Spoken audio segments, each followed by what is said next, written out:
சபரிமலையில் மண்டல பூஜை இன்றுடன் நிறைவடையும் நிலையில் குற்றாலம் அருவியில் நீராட ஏராளமான ஐயப்ப பக்தர்கள் வருகை தந்துள்ளனர். விவரங்களுடன் செய்தியாளர் செந்தில் இணைந்திருக்கிறார். செந்தில், பக்தர்களின் வருகையின் அளவு எந்த அளவுக்கு இருக்கு?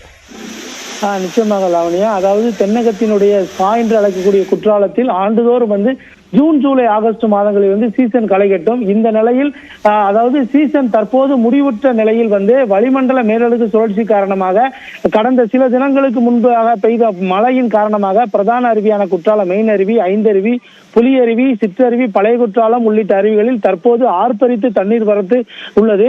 இந்த நிலையில் இன்று சபரிமலை ஐயப்பனுடைய மண்டல பூஜையான நிறைவு தினத்தை முன்னிட்டு பல பகுதிகளில் இருந்து வரக்கூடிய ஐயப்ப பக்தர்கள் அருவிக்கரையில் குவிந்து தற்போது குளித்து வருகின்றனர். மேலும் அதாவது பள்ளிகளுக்கு அரையாண்டு விடுமுறை விட்ட உள்ள நிலையிலும் பல பகுதியிலிருந்து வந்த சுற்றுலா பயணிகளும் ஒட்டுமொத்தமாக அருவிக்கரையில் குவித்து ஆர்ப்பரித்து வரக்கூடிய தண்ணீர் தற்போது குளித்து மகிழ்ந்து செல்கின்றனர். விவரங்களுக்கு நன்றி செந்தில்.